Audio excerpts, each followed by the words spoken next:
जाधव जाधवानी रेड्डी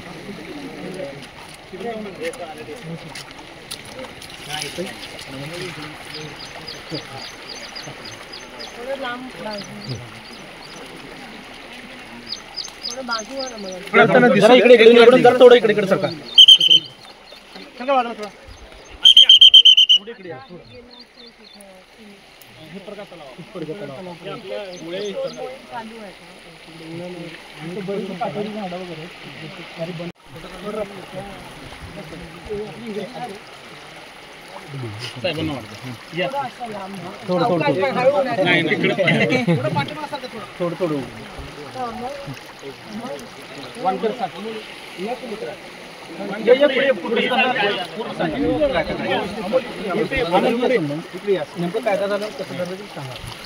हे उळवर यावं लागले होते गाडीवर. हे रस्ता आहे ना त्यांना अंदाज काढला रस्त्या म्हणजे पाण्याचा. मग 2 मुलं आहे खालचे पाणी बघायसाठी काम सुटलं त्यांचं 12 त्यामुळे ते धबधब वगैरे पाणी पिकायला बघा 12 वाजता इथं 12. मग ते दोघं काय केलं हे तिथं यायला दोघं उतरले गाडीवरनं.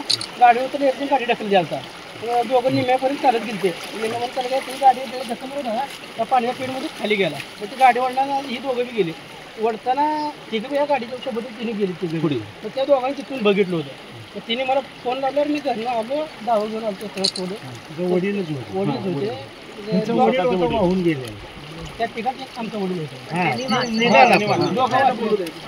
मग तिने काय एकदम त्या इंग्रजीची कशी होता आणि मोरी एकदम त्या तिलारीपर्यंत गेलता.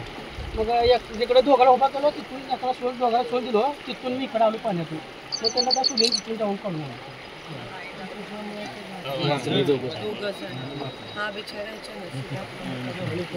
आवाज येतो ना मी या दोघाला काढून ते लांब करून गेलो दोघाला घेऊन. त्याचा कुठं आवाज नाही ओरडत मी गेलो त्याला आवाज येतो ना. या गुड इवनिंग. ये मैं कासी गांव में हूँ. यहाँ पे एक व्यक्ति फ्लो हुआ था कल रात को नदी के साथ. तो यहाँ पे सिर्फ महानगर पालिका के कुछ लोग बाहर से ही वो डाला और देखा तो नहीं है. लेकिन जो पंढरपुर से इन्होंने जो रेस्क्यू टीम बुलाई है बोट के साथ वो अभी तक पहुँची भी नहीं है.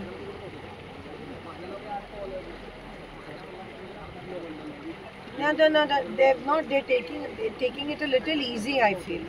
और लाइफ गार्ड्स भी नहीं अंदर उतरे हैं. हाँ क्योंकि वो अभी तक इनको पता भी नहीं वहाँ से कितने बजे निकले. यस खूप जास्त होता आणि लाईव्ह गार्ड म्हणजे लाईव्ह पर्सन करणं पॉसिबल नसतं. एक जिल्ह्याचे व्यवस्थापन अधिकारी.